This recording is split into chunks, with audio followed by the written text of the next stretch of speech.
नमस्कार, स्वागत है आप सभी का एजुकेशन के एट 6 में। और रुख करते हैं बिहार की तरफ। बिहार की बहाली की प्रक्रियाओं के बारे में सारी जानकारी आपको यहां से मिलती है, तो आप इस चैनल को सब्सक्राइब करें, बेल आइकन दबा लें ताकि हर वीडियो का नोटिफिकेशन आप तक सबसे पहले जा सके। पहली चीज तो आपको मैं याद दिलाना चाहता हूं कि जो सरकार यहाँ पे नई गठबंधन की सरकार बनकर नई सरकार आई, नीतीश कुमार और तेजस्वी यादव की सरकार, इन्होंने अपने वादे किए कि हम लोग जितनी जल्दी हो सकेगा उतना जल्दी नया बहाली निकालेंगे, नई भर्ती की प्रक्रिया शुरू करेंगे। लेकिन ये रफ्तार थोड़ी धीमी दिखती हुई नजर आ रही है। आपको बता दें और याद दिला दें कि अभी भी बिहार कांस्टेबल का लगभग 11,000 की बहाली आने वाली है, वो अभी तक नहीं नोटिफिकेशन जारी किया गया। आपको याद दिला दें कि बिहार दरोगा में 2500 के आसपास की बहाली आने वाली है, वो भी अभी तक यहाँ पे जारी नहीं किया गया है। आपको याद दिला दें कि बिहार एसएससी ग्रुप डी में लगभग 12,000 की वैकेंसी आने वाली है, वो भी अभी तक नहीं आया।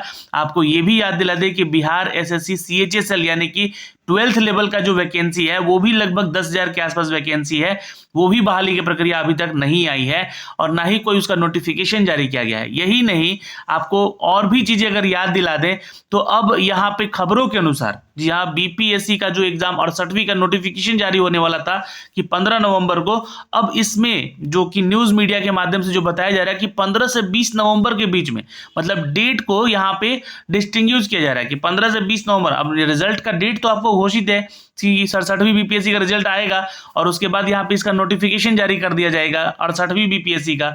लेकिन अब उस डेट में भी फेरबदल हो रहे हैं, क्योंकि 68वीं बीपीएससी का जो पीटी एग्जाम है 8 जनवरी को संभावित है, जैसा कि आप सभी जानते हैं। लेकिन ये क्या उस डेट पे संभवतः हो पाएगी? क्योंकि आयोग का कहना है कि अभी तक हमें बहुत सारे विभागों से अधियाचना नहीं मिली है, उनकी भर्तियों के बारे में अपडेट नहीं मिला है, ऐसा बीपीएससी कह रहा है। तो क्या यहाँ पे सरकार धीमी पड़ चुकी है? ये याद दिलाना होगा आप सभी छात्रों को। ज्यादा से ज्यादा वीडियो शेयर कीजिएगा ताकि सरकार के कानों तक ये बातें गूंजे और उनको याद आए कि उन्होंने किस बात पे आकर यहाँ पे वादा किया है कि हमें सरकार में आने के बाद आपको नौकरियों का सबसे ज्यादा अपडेट देखने को मिलेगा। तो आखिर इन सभी विभागों में क्यों लेट हो रहा है, क्या कारण बन रहा है उसके पीछे, जी हाँ, इन सब के बारे में भी चर्चा करेंगे। वीडियो में बने रहिएगा अंत तक। लेकिन फिलहाल मैं बात करूंगा सबसे पहले यहाँ पे कि अब जो बिहार में जितनी भी भर्तियां होने वाली है दोस्तों, श्रम संसाधन विभाग, जी हाँ, आपको बता दें कि श्रम विभाग जो है इसके पास अपना सारा डिटेल रखेगी, जितनी भी वैकेंसीज हैं उनकी संख्याओं का, राज्य के सरकारी विभागों और गैर सरकारी क्षेत्र में होने वाली भर्तियों की सही संख्या जानने के लिए श्रम संसाधन विभाग ने एक प्लेसमेंट सेल, सह निगरानी सेल इसको कहते हैं, इसको बनाया गया है। इसके अध्यक्ष नियोजन पदाधिकारी मुख्यालय में होंगे और आपको बता दें कि वही जो सेल है, सेल में 6 कर्मी रहेंगे। इस संबंध में निदेशक नियोजन और प्रशिक्षण अरुण कुमार ठाकुर ने आदेश जारी किया है कि यहाँ पे कहा है कि सामान्य प्रशासन विभाग, उद्योग विभाग और ग्रामीण विकास विभाग की ओर से जितने भी सृजित स्वरोजगार है, चूंकि देखिए मैं इन सब के बारे में आपको पिछली वीडियोज में बता चुका हूं कि यहाँ पर प्रशासन विभाग, उद्योग विभाग और ग्रामीण विकास विभाग में कितनी कितनी रिक्तियां अभी आने वाली हैं, जो कि रोजगार के रूप में ये अपडेट की जाएगी। क्योंकि नीतीश कुमार और तेजस्वी यादव की सरकार ने यहाँ पे बोला भी है कि 10 लाख रोजगार देंगे। ये 10 लाख रोजगार का आंकड़ा ये संभालेगी श्रम संसाधन विभाग।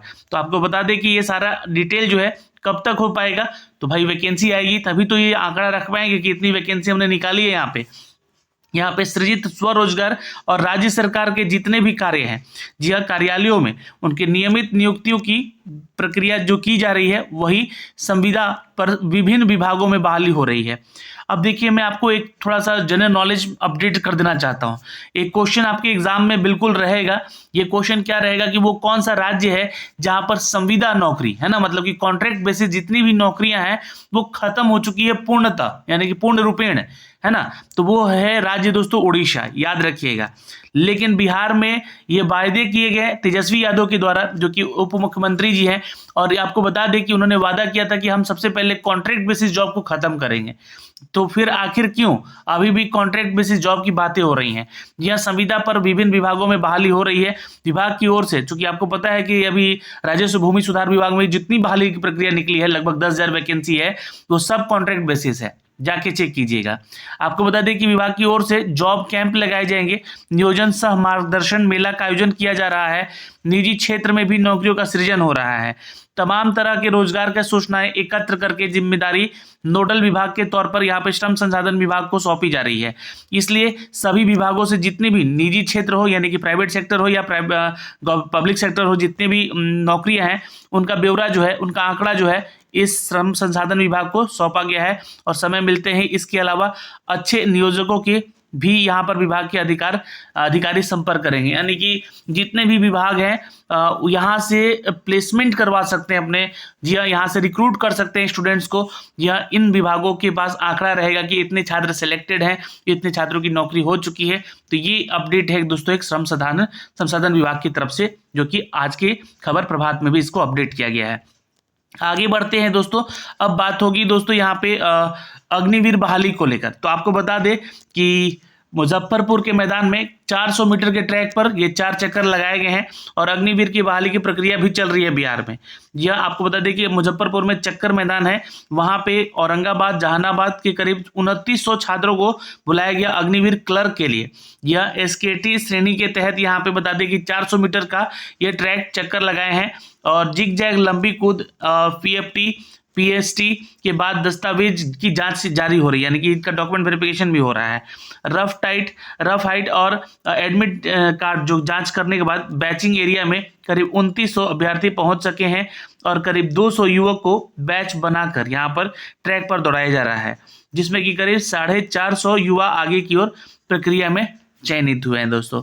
तो ये एक खबर है दोस्तों। और आपको बता दें कि अभी भी आज की डेट में अरवल में, जमुई में, कैमूर में और लखीसराय, नवादा, रोहतास और शेखपुरा के करीब 6900 अभ्यर्थी जो हैं ये पार्टिसिपेट करेंगे आज मुजफ्फरपुर के इस चक्कर मैदान में, जहां पे अग्निवीर बहाली की प्रक्रिया चल रही है। ओके, आगे बढ़ते हैं दोस्तों नई खबरों पे। तो ये जो अग्निवीर भर्ती है दोस्तों, आपको क्लियर कर दें कि 1 दिसंबर से लेकर 14 दिसंबर तक दानापुर में इनकी रैली भी होने वाली है। तो जो छात्र यहाँ पे सफल नहीं हो पाए हैं उनको भी मौका मिलेगा। यह दिसंबर तक दानापुर के रैली ग्राउंड में बहाली होगी, 1 दिसंबर से यह प्रक्रिया शुरू हो जाएगी। तो आपको यहाँ पे 8वीं 10वीं पास जितने भी छात्र हैं वो पुरुष रैली में पार्टिसिपेट कर सकते हैं, जहाँ पे सैनिक जीडी, सैनिक तकनीकी, सैनिक क्लर्क, एसकेटी और सैनिक ट्रेडमैन की भर्तियां यहाँ पे की जानी है दोस्तों। तो ये सारा डिटेल यहाँ से आपको देखने को मिल जाएगा। और 14 को यहाँ पे बिहार और झारखंड के सभी जिलों के महिला आवेदकों के लिए सैन्य पुलिस की भर्ती भी होगी और अधिकारियों के मुताबिक बता दें कि रैली के लिए एडमिट कार्ड 15 नवंबर को जारी कर दिया जाएगा। तो अच्छी खबर है ये जो है आपको अग्निवीर भर्ती को लेकर है, ठीक है, जो कि यहाँ से अपडेट की गई है। फिलहाल बात कर रहे थे हम बिहार के दोस्तों।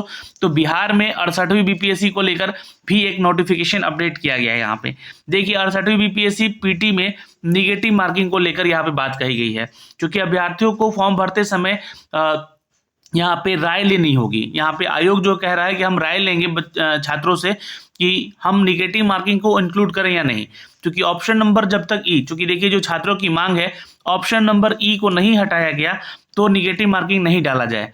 अगर निगेटिव मार्किंग आप डाल रहे हैं तो ऑप्शन नंबर ई को हटाया जाए, क्योंकि यहाँ पे एक नियमावली ये रखा जा रहा है कि 100 क्वेश्चन इजी लेवल के होंगे और 50 क्वेश्चन कठिन लेवल के होंगे और ये टोटल मार्किंग जो होगा 200 मार्क्स का होगा, यानी कि अब 150 मार्क्स का होता था पहले, अब ये 200 मार्क्स का होगा। तो ये थोड़ा सा प्रावधान जो रखा गया है आयोग की तरफ से, इसको नकारते हुए यहाँ पे बोला जा रहा है कि आप जो है 150 क्वेश्चन ही रखिए और एक समान लेवल का रखिए और हर एक क्वेश्चन 1 नंबर का ही रहेगा और निगेटिव मार्किंग रखना है तो ऑप्शन नंबर ई को हटाया जाए। ये मांग है छात्रों की दोस्तों। जी हाँ, यहाँ उससे रिलेटेड कुछ खबरें आई हैं जो कि मैं आपको यहाँ पे बताना चाहता हूँ। देखिए यहाँ पे खबर है कि 68वीं बीपीएससी पीटी में निगेटिव मार्किंग अभ्यर्थी के फीडबैक के आधार पर होगी। पहले आयोग ने तय किया है कि पीटी के 150 प्रश्न में से 50 प्रश्न कठिन होंगे और 2-2 अंक के वो होंगे, यानी कि यहाँ पे 100 अंक यही हो गए और 100 अंक का एक प्रश्न 1 मार्क्स का हो गया, यानी कि 100 नंबर ये हो गए। तो यानी कि 200 मार्क्स का आपका पेपर होगा। जबकि आवेदन निकाला जाएगा तभी अभ्यर्थियों से निगेटिव मार्किंग के बारे में फीडबैक मांगा जाएगा और उसी आधार पर निर्णय लिया जाएगा। परीक्षा नियमावली का विधिवत डॉक्यूमेंट जो है वो बनेगा। शुक्रवार को आयोग की बैठक में यह निर्णय लिया गया। अभी दोस्तों कल बैठक हुई थी और आपको बता दें कि इस बैठक के अनुसार ये निर्णय लिया गया है कि ऐसा फीडबैक लिया जाएगा, लेकिन आयोग के पास क्या ऐसा सिस्टम है जो कि करीब 10 लाख छात्र जो कि फॉर्म भरते हैं उनसे फीडबैक ले सके। किस आधार पर ये फीडबैक लेंगे? क्या हाथ उठा के खड़ा करके बोलवा देंगे कि हाँ ये इतने छात्र बोल रहे हैं तो फीडबैक सही है? ये गलत प्रोसेस है, ये फीडबैक लेने का प्रोसेस ही गलत है। आप नियम ऐसा बनाइए कि वो सब पे लागू और सबको मंजूर हो।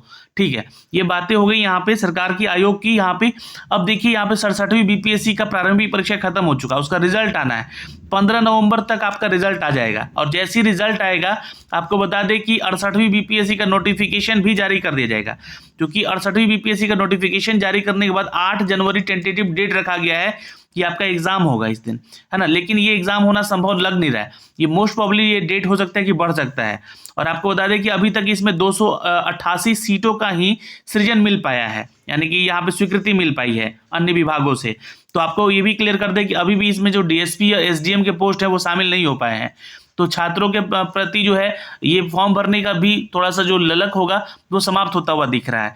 तो जल्दी से आयोग और सरकार से विनती है कि इनमें अधियाचना शुरू करवाएं और आयोग के ऊपर प्रेशर डालें कि जल्दी से जल्दी ये नोटिफिकेशन भी जारी कर दे। फिर यहाँ पे बात रहेगी कि दोस्तों बीपीएससी के द्वारा आयोजित किसी भी परीक्षा में इंटरव्यू का कट ऑफ अंक भी तय होना है। तो ये नया नियमावली है।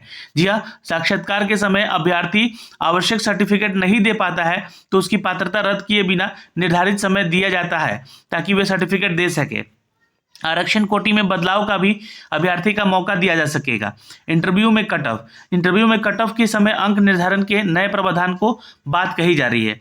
कोई अभ्यर्थी चाहे जो टेक्निकल नॉलेज के तहत या सहित उसके अन्य विषय अंग्रेजी माध्यम से देना चाहता है, सामान्य अध्ययन हिंदी माध्यम से भी इसमें देने की छूट दी जा रही है। तो ये अच्छी पहल है यहाँ पे। और परीक्षा केंद्र पर संबंधित विषय के कॉलम में ही परीक्षा का माध्यम चुने जाने का आपको ऑप्शन होगा, ये भी अच्छा एक ऑप्शन है यहाँ पे। और परीक्षा में सफल अभ्यर्थियों को उत्तर पुस्तक का रीचेकिंग होगी, तो ये भी एक अच्छा पहल है। तो ये कुछ पहल अच्छा है यहाँ पे, कुछ पहल यहाँ पे गलत भी है जो कि आपके निगेटिव मार्किंग को लेकर दिया जा रहा है। आयोग को ऐसा नियम बनाना चाहिए कि वो हर किसी पे अच्छे से लागू हो और हर कोई उसका लाभ उठा सके और जो पढ़े वो मेहनत करे वो आगे जा सके। तो ये एक अपडेट है दोस्तों यहाँ से सरकार को, आयोग को हम यहाँ से यही बताना चाहेंगे और इसके ऊपर सरकार कार्य भी कर रही है। अब थोड़ा सा भ्रमित करने की बात यहाँ पे की जा रही है कि जो बीपीएससी का रिजल्ट है प्रारंभिक परीक्षा का वो 20 नवंबर तक आएगा। देखिए 15 से 20 अब बोला जा रहा है, डेट आपका फिक्स है कि 15 नवंबर को रिजल्ट दे देना है और आयोग हो सकेगी तो डेट दे भी, एग्जाम आपका दे भी देगी, है ना। तो ये ध्यान रखिएगा। 68वीं बीपीएससी का जो डेट कैलेंडर जारी किया गया 8 जनवरी का, है ना, कि 8 जनवरी को पीटी ले लेंगे तो वो पीटी ले भी सकती है। ठीक है, वैकेंसीज के ऊपर नहीं जाइए कि 200 या 288 पोस्ट ही अभी तक आए हैं, हो सकता है कि लास्ट तक 300 या 400 भी पोस्ट हो जाए तो ये वैकेंसी का नोटिफिकेशन डाल दिया जाएगा। फिर बाद में सीटें बढ़ती रहेंगी तो उसका ये अपडेट होता रहेगा। तो ये अपडेट है दोस्तों। फिलहाल एक अपडेट और दे दें आपको कि बिहार एसएससी को लेकर बहुत सारी बातें की जा रही हैं। कल भी मैंने एक नोटिफिकेशन डाला हुआ है, 10 नवंबर का इंतजार कीजिए। 10 नवंबर तक अगर आप लोग का एडमिट कार्ड जारी करने का कोई नोटिफिकेशन नहीं आता है तो इट मे बी पॉसिबल होगा कि आपका 26 और 27 नवंबर को डेट एक्सटेंड हो सकता है। लेकिन अगर 10 से लेकर 12 या फिर 15 नवंबर तक भी अगर कोई अपडेट दे दिया जाता है तो 26 और 27 नवंबर आपका डेट फिक्स्ड है और उसी को टारगेट रख के तैयारी कीजिए। आप हमारे वाईटी एजुकेशन चैनल पे जुड़िए, वहाँ पे टेलीग्राम है, वह टेलीग्राम को भी ज्वाइन कीजिए। क्यूजेस आपको कराए जा रहे हैं लगातार, जिससे कि आपका अभ्यास बना रहे। जय हिंद साथियों, मिलेंगे आपसे अगले वीडियो में। अभी के लिए इतना ही।